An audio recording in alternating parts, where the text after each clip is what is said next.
Si je vous fais cette vidéo aujourd'hui, ce n'est pas pour vous parler de lecture, mais pour vous faire un petit retour sur les choses que j'ai vues. Mois de février, mois assez court et beaucoup de lectures, donc pas beaucoup de choses que j'ai vues, mais j'aimerais bien revenir quand même avec vous pour en parler un petit peu, parce qu'il n'y a pas beaucoup de titres, mais j'ai quand même des choses à dire, et voilà, je voulais vous faire un petit retour avec vous, vous donner mon avis sur ces choses que j'ai regardées. On va commencer avec un animé que j'ai regardé avec mon monsieur, qui me tarde de continuer la suite. Là, je vous fais un petit résumé, enfin, je vous fais un petit avis comme ça sur la saison 1. J'ai regardé que la saison 1, il y a 3 saisons si je ne m'abuse, mais j'avais envie de vous en parler, de vous dire, bon, j'ai vu ça et j'en pense ça. Donc j'ai regardé Kuroko Basket, je sais plus c'est quoi le titre en vrai, rallonge là, mais moi je l'appellerai comme ça, hein, Kuroko Basket. C'est l'histoire d'un jeune homme, Kuroko, qui faisait partie au collège de l'équipe qui s'appelle la Génération Miracle, c'est-à-dire qu'ils étaient au collège et que dans leur équipe, les 6 joueurs étaient clairement les meilleurs joueurs de cette génération, de ce siècle, disons-le clairement, avec toutes des caractéristiques très très différentes. Et lui se faisait appeler le 6e homme parce que c'est, comment dire, c'était une ombre, entre guillemets. Le super pouvoir de Kuroko, même en fait, c'est qu'il est invisible. Il arrive à se rendre insignifiant aux yeux des autres et donc à se rendre invisible. Sur un terrain de basket, c'était très pratique parce que du coup, ça pouvait permettre des stratégies diverses et variées avec ses anciens équipiers qui, eux, par contre, qui étaient très forts, que ce soit en défense ou en offensive, et donc ça pouvait passer à l'as. Là, il arrive au lycée dans une nouvelle équipe et tout le monde, du coup, se rend compte de son futur potentiel et qu'il peut être très stratégique. Surtout qu'il n'est pas le seul nouveau du coup au lycée, il va y en avoir un autre, un élève qui vient des États-Unis, donc terre du basket clairement, et il arrive en terrain conquis, l'acolyte, en disant de toute manière les Japonais ne sont pas au niveau des Américains, nanana. Et en fait il va se rendre compte que c'est justement, et petit à petit, il va y avoir des matchs amicaux ou des matchs officiels, avec en face évidemment d'anciens joueurs de la génération basket, des anciens collègues de Kuroko, et du coup on va se rendre compte de la difficulté et justement de la qualité de ces anciens partenaires, et évidemment toujours dans un délire animé, c'est trop dur, mais on va faire une stratégie, on arrive à marquer des points, et finalement l'autre aussi il a d'autres stratégies, donc il arrive à nous surpasser, mais on va y arriver. Enfin bref, allez, le pouvoir de l'amitié. Un petit peu dans ce délire là, toujours plus, mais j'avoue que c'est un truc un peu comme dans tout animé, et surtout dans le sport, enfin c'est toujours ça en fait, c'est il y a des difficultés, on les surmonte, et il y a d'autres difficultés qui arrivent et tu les surmontes quand même. Enfin bref, des fois il y a des défaites, c'est normal, mais du coup oui. Euh, Récemment, enfin cet été, on avait regardé IQ sur le volley, et là c'est sur le basket. Donc c'est cool parce que j'apprends aussi plein de choses sur le basket. Bon, arrêtez, j'ai regardé les frères Scott quand j'étais jeune, mais c'est pas non plus le sport qui me hype de ouf. Donc voilà, j'étais contente de regarder cet animé, et justement je trouvais l'intrigue très intéressante parce que du coup petit à petit on est confronté aux autres anciens partenaires de Kuroko, et, euh, et pour le moment on n'a pas vu tout le monde. On en a vu, cheveux jaunes, cheveux verts, cheveux bleus. Oui, on en a vu 3 sur les 5, il nous en manque 2. Cheveux violets qu'on vient de voir passer, donc on l'aura dans la prochaine saison, et cheveux rouges. Oui, je retiens pas leur nom, donc moi je les appelle comme ça. Mon copain se moque parce qu'on a un peu l'impression que je parle des Power Rangers, mais c'est un peu le gars en même temps.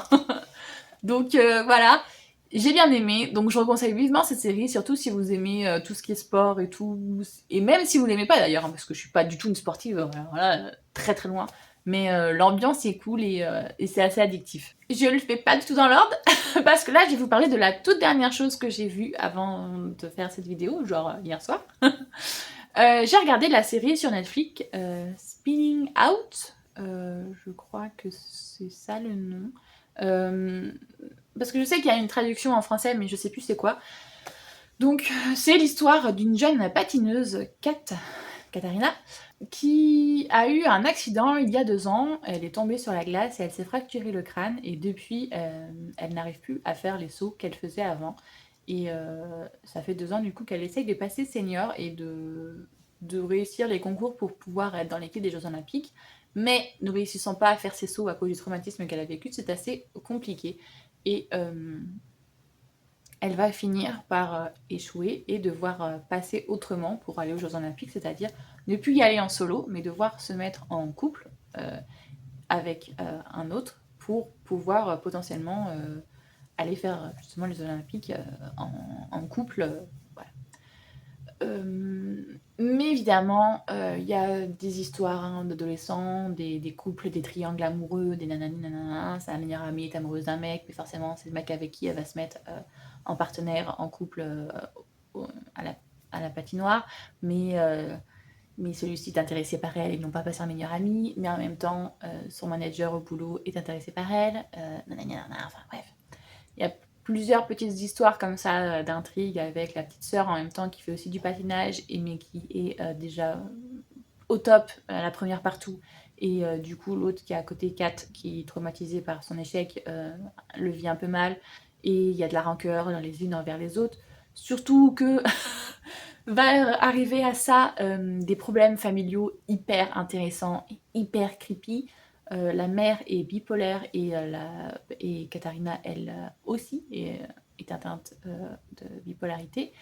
Et du coup, elles ont des énormes phases maniaco-dépressives et tipi donc ça crée des chamboulements intenses et c'est une série qui est hyper riche, hyper intéressante parce que pareil, du coup, ça parle à un moment de racisme, de harcèlement, de d'abus, enfin bref, il y a plein de choses qui sont traitées rien que dans cette saison 1, il y a une dizaine d'épisodes d'1 heure, et je suis très contente de l'avoir regardée, elle est hyper intéressante, mais par contre, je suis hyper vénère parce que Netflix a annulé la saison 2. Je suis choquée, je veux la suite, parce que la fin de la série, de la saison 1, n'est pas une fin. En gros, on arrive au moment fatidique, et on sait pas s'ils ont réussi ou perdu. Merde. Donc j'étais un peu en mode, pardon, ça va se dire comme ça? Netflix peut pas faire la suite? Mais crotte. J'étais choquée. Donc voilà, cette série, je l'ai beaucoup aimée parce que comme je vous ai dit, ça parle de beaucoup de sujets, c'est très intense et voilà, je ne vais pas dire grand chose de plus que je pense pas que ça soit tout public parce que justement, âme sensible, s'abstenir, ça parle de sujets assez durs, mais j'ai beaucoup aimé, beaucoup.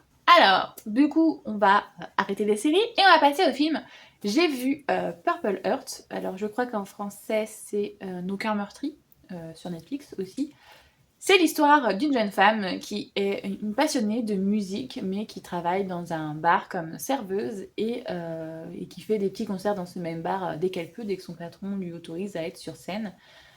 C'est un bar qui est près d'une caserne militaire des Marines, et donc souvent il y a en permission les soldats, et très clairement c'est des gros clichés, hein, c'est pas ouf. Et elle a justement aussi ce gros a priori sur les soldats, le patriotisme et tout, c'est pas trop son délire. Elle est plutôt de gauche que de droite. Clairement, dans sa maison, il y a le gros drapeau LGBT, et puis aussi un gros soutien à la communauté afro-américaine. Elle a un Black Better... Merde, j'ai plus la référence. Black Lives Better... Non, je sais plus le slogan. Je vais pas le retrouver de toute manière, parce que comme je cherche, je vais pas retrouver. Mais donc voilà, et puis même elle, sa mère est une immigrée, alors je sais pas trop de quelle origine, mais ça a l'air plutôt hispanique, donc peut-être Mexique ou tout. Donc très clairement, elle est un peu à l'inverse elle est plus démocrate que républicaine par exemple. Mais les Marines en face, un peu comme chez nous, sont plus de droite que de gauche en général. C'est un gros cliché de dire ça, mais malheureusement, c'est un peu la vérité puisque les valeurs ne sont pas forcément les mêmes, et donc tu ne fais pas ces métiers-là. Enfin, les métiers que tu fais correspondent à une certaine valeur. Dans l'éducation, tu trouveras beaucoup plus des gens en général de gauche que de droite, même s'il y a de tout évidemment. Et dans la culture, c'est pareil, tu trouveras beaucoup plus de personnes de gauche que de droite, même si, comme encore une fois je dis, il y a de tout. Et dans l'armée, en général, c'est plus de droite que de gauche. Donc, un soir va arriver une équipe de soldats qui, dedans, il y a un des super amis d'enfance de la jeune serveuse, et donc du coup, ils vont se chambrer, nanani, nanana, et elle va rencontrer un, un des marines qui montre avoir comment dire, un comportement un peu différent des autres, puisque par exemple c'est leur dernière fois de permission, mais au lieu de boire une bière comme tous les autres, il va demander, je sais plus, une fraise à l'eau, ou une menthe à l'eau, ou un diavolo, enfin une connerie comme ça. Donc déjà, elle rigole en disant voilà, enfin, ça joue un peu sur les clichés de elle qui veut être une femme badass, et lui qui, ben, d'un autre côté, lui dit ouais, ok, tu veux être féministe, mais d'un autre côté, enfin voilà, là tu te moques de moi parce que je fais pas l'homme viril, je prends pas une grosse pinte, je prends un truc à l'eau. Enfin, il y a tout ce rapport-là aussi qui remet beaucoup en question les convictions de l'un et de l'autre, les valeurs de l'un et de l'autre, qui est assez intéressante. Euh, mais le nœud de l'histoire quand même, c'est que elle est diabétique, donc elle a énormément de problèmes de santé et elle a besoin d'insuline. Mais aux États-Unis, le système de santé n'est pas du tout le même que le nôtre. Et donc du coup, ça lui coûte les bras de la tête et là, elle ne s'en sort plus. Lors de cette soirée, il y a un des militaires justement qui va draguer une autre serveuse en lui disant que de toute manière, s'il se mariait à elle, elle aurait une bonne sécurité sociale. Et du coup, ça va migrer dans sa tête et elle va demander à son meilleur ami de se marier avec elle pour avoir justement cette bonne sécurité sociale, de faire un mariage blanc très clairement. Son meilleur ami ne va pas pouvoir parce qu'il va lui expliquer qu'il sort avec une jeune femme et qu'il il veut pas ce genre d'embrouille avec elle. Mais l'autre pote, là, le coloc, celui-là qui buvait la menthe à l'eau, ben, finalement, on va se rendre compte qu'il n'est pas si lisse que ça, que lui aussi il a des problèmes, dont des dettes d'argent assez importantes. Et donc, du coup, il va vouloir contracter avec elle ce mariage blanc pour qu'elle puisse avoir la sécurité sociale et que lui, il puisse avoir les primes de déplacement. Il va pas y avoir le temps de créer une relation ou quoi que ce soit parce que le lendemain de leur mariage blanc, il s'en va en mission et ça, ils le savent très bien. Donc il n'y a pas le temps d'avoir de relation, mais il faut quand même faire son plan le temps du déplacement parce que il faudrait pas que justement l'armée se rende compte que ça soit un mariage blanc parce que sinon les peines risquent d'être assez importantes, voilà, passer en cour martiale et tout et tout.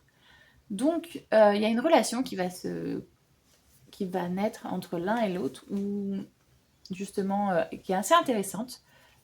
Comme je disais tout à l'heure, des remises en question des convictions de l'un et des convictions de l'autre assez pertinentes. Tu te rends compte que même si on est différents, on peut être assez complémentaires finalement et que c'est pas un mal. Et j'ai bien aimé cette série, même si ça remettait des choses en cause qui me gênent un peu. Par exemple, elle justement, elle est en mode, elle n'a pas besoin d'aide. Elle fait la femme force, sans problème et tout, qui peut se filer toute seule. Et à un moment, c'est un peu cliché, mais genre la poignée de porte, elle a jamais refixé. Et lui va la refixer et il va lui dire un petit taquet en mode, bah, tu vois que tu as besoin d'aide des fois. Et Et je comprends ça, en fait. Je comprends que on peut pas toujours tout faire tout seul et que des fois on a un peu besoin d'aide. Mais là, c'était un peu forcé en mode cliché, le mec qui fait le bricolage et voilà, et la meuf qui est pas capable de le faire. Donc ça, j'ai pas trop kiffé, mais c'est des détails en fait. En soi, la relation s'équilibre plutôt bien, justement parce que les deux, finalement, vont avoir des gros problèmes de santé, sans spoil, je pense, un, et vont devoir se reposer l'un sur l'autre à cause de leurs secrets. Et du coup, la relation va être assez intense parce qu'il va y avoir pas mal d'obstacles, pas mal de problèmes. Donc, l'histoire est belle, mais je pense que ça aurait pu être encore mieux. Voilà. L'histoire est cool, je comprends pourquoi ça a été un phénomène et tout, mais ça aurait pu être largement mieux. L'actrice, pour moi, restera toujours dans mon cœur parce que Sophia Carson, très clairement, c'est pour moi Evie dans Descendante. Donc quand j'étais en mode ah, c'est elle. Le fait qu'elle chante évidemment divinement bien, que ça soit devenu un tube maintenant, que tout le monde entend Come Back Home à fond. L'acteur, bon, il est mignonnet, mais ben, ça me passe un peu au-dessus de la tête. Et voilà, donc l'histoire est cool, je comprends pourquoi ça a été un phénomène et que tout le monde en a parlé pendant un moment. Mais voilà, c'est une romance, très clairement, mais je le mettrai pas non plus dans mes top, quoi. Alors, Le seul film que je suis allée voir au cinéma ce mois-ci, et pas des moindres, je suis allée voir Babylone. Je pense qu'on en entend énormément parler en ce moment sur les réseaux sociaux et tout, parce qu'il y a eu la première. Mais moi, bon, en gros, pour vous faire l'explication, c'était la veille de la Saint-Valentin. J'ai dit à mon copain que de toute manière, vu qu'on n'allait pas pouvoir passer vraiment une vraie Saint-Valentin tous les deux, je voulais au moins qu'on allait se faire un cinéma, un resto, un truc comme ça. Donc du coup, c'est ce qu'on allait faire et on allait voir Babylone. C'est moi qui ai choisi parce que j'avais vu justement des très bonnes critiques en disant qu'il était magnifique et nanani nanana. On m'y reprendra plus. Déjà, j'y suis allée la fleur au fusil. Je connaissais à peu près l'histoire, mais pas trop. Je savais que ça parlait du cinéma hollywoodien et tout, mais j'avais pas regardé un énorme détail. C'est le durée. Il fait 3h09. Il fait 3h09 le film. Il est hyper long. Autant qu'Avatar, sauf que, bon, on en reparlera après. Donc, l'histoire, c'est l'histoire de plusieurs personnages qu'on va suivre, en gros 3 personnages. Un jeune, alors je suis pas sûre du moi, mais pour moi il est hispanique, donc on va partir du principe qu'il est mexicain. Donc un jeune émigré aux États-Unis justement à cette période-là, qui veut faire partie du cinéma, mais qui va pour le moment être un petit peu un valet en mode c'est un peu l'assistant, celui-là qui va faire en sorte que les soirées se passent bien, nanana, quand il y a des problèmes, c'est lui qui les gère. On a un acteur au sommet de sa gloire et du coup qui continue dans ces délires-là d'enchaîner les mariages, nanani nanana, et d'enchaîner les gros films. Et on a une jeune justement actrice qui fait ses tout premiers débuts grâce à celui-ci là, grâce à l'assistant. Et donc du coup, sa cote de popularité va monter en flèche d'un coup. Le souci, c'est qu'on arrive à une époque charnière où justement Hollywood bat son plein, mais bat son plein de manière... c'est des années folles et c'est un déluge de débauche, de faire de la création, mais sans faire attention. Il n'y a pas de sécurité, il n'y a rien. Les trucs, ils prennent feu, ils s'en battent les steaks. Enfin, voilà, c'est vraiment... Il n'y a pas de syndicat, il n'y a pas d'organisation, il y a R. C'est vraiment fait à la wall again. Et donc, dans ces délires-là d'apogée de toujours plus, avec l'alcool, la coke et tout, enfin, les drogues, le sexe, c'est vraiment une débauche de tous les vices. Et donc, on a ces 3 personnages et on voit leur évolution au fil du temps parce que le cinéma change aussi. Là, on est dans le début et tout. Après, on va arriver à tout ce qui est le son et après, on va arriver à la couleur. Et donc, on a une évolution de ces personnages sur, je crois, sur quasiment 30 ou 40 ans. Ouais, je crois qu'on part des années 20 et on finit dans les années 50-60. Donc c'est intéressant, mais c'est long. Il y a énormément de plans qui sont magnifiques, ça je le dis pas. La réalisation est magnifique, mais c'est long. Mais c'est long. Franchement, l'histoire tient en 1 heure. Hein. L'histoire tient en 1h30, max. Mais il y a énormément de beaux plans, oui, cinématographiques, je l'accorde. Il y a énormément de choses qui sont faites pour t'intéresser et je comprends, mais voilà. En plus, il y a pas mal d'histoires qui sont plutôt véridiques et du coup, on peut pas critiquer ça. Ah non, il y a un autre personnage que j'ai pas dit, un personnage de couleur justement, à qui va arriver des choses très dérangeantes, très clairement très dérangeantes. Et voilà. En gros, si je puis dire, c'est Hollywood dans toute son excentricité qui va petit à petit se conformer justement aux conservateurs et des choses vont être mises en place pour que la débauche du début, ça soit plus tard en fait, parce qu'au bout d'un moment les mœurs sont changées et les années folles sont arrêtées et maintenant on rentre dans une ère beaucoup plus conservatrice. Il faut voilà, il faut paraître bien justement. La jeune actrice, elle a été connue pour le fait que ça soit une môme sale, trash et tout. Et là, on lui arrive et on lui dit non, il faut maintenant que tu sois une jolie lady. Et elle a énormément de mal à ça parce que c'est pas elle, c'est pas son caractère, c'est pas comment elle est. Et donc voilà. Enfin, les relations entre les personnages sont toxiques. Les personnages sont trash à souhait. Toujours dans les excès. Alors les plans sont magnifiques, je le dis pas, mais cette histoire pour moi beaucoup trop longue pour ce que ça raconte. La fin, les gars, faut prévenir, hein, parce que je suis pas épileptique, mais j'ai failli wow, tourner de l'œil. J'ai pas compris pourquoi pourquoi il y a ce moment-là, en fait, de vouloir nous créer un. De vouloir nous paralyser, je sais pas. Mais ouais, il y a un moment où on enchaîne justement des fonds de couleurs, et clairement, c'est des flashs. Mais faites pas ça, les gars! Surtout que ça n'a aucun intérêt, enfin, j'ai pas compris. Après, il y a des archives et tout, justement, historiques à la fin, pour nous montrer ce qu'était le cinéma à cette époque-là et tout. Ça, c'est cool! Mais, mais ouais, comme je dis, ça aurait mérité à être beaucoup plus court. Enfin, très clairement, si vous aimez les films qui prennent leur temps, assez contemplatifs, ça sera un film totalement pour vous, quoi. Un film des scènes, un film d'art. Mais si vous aimez les blockbusters américains, clairement, ce film n'est pas fait pour vous. Et mon monsieur, il m'a regardé, il m'a fait « C'est quoi ce film que tu m'as fait aller voir ?» Enfin, c'est fait chier. Donc, voilà. En fait, ce film, je pense que, en plus, il est mal sorti parce qu'il est sorti au moment où Avatar est sorti aux États-Unis et en France. Et évidemment, face à Avatar, il n'y a pas beaucoup de films qui peuvent rivaliser. À l'inverse, où Avatar est une grosse claque visuelle, mais le scénario est bancal, très clairement, mais qu'on a attendu pendant une décennie, donc on va quand même y aller. Babylone, il est aussi beau visuellement, mais lui on l'a pas attendu, et il est très long, donc ça m'étonne pas qu'il a moins de succès. J'espère que cette vidéo vous a plu. Si vous avez vu les films ou les séries dont je parle, n'hésitez pas, hein, l'espace commentaire est là pour ça, si vous souhaitez qu'on échange, toujours évidemment dans la bienveillance, parce que, encore une fois, ce n'est que mon avis, et il est personnel. Je pense que d'autres personnes ont d'autres avis, ont adoré des choses que j'ai détestées, ou ont détesté des choses que j'ai adorées. Il n'y a pas de souci, du moment que ce soit fait dans la bienveillance, on peut en parler en commentaire. J'espère que cette vidéo vous a plu. Si c'est le cas, n'hésitez pas à liker, ça fait extrêmement plaisir. Et si vous souhaitez voir le reste de mes vidéos, n'hésitez pas à vous abonner. Moi, je vous fais tout plein de gros bisous.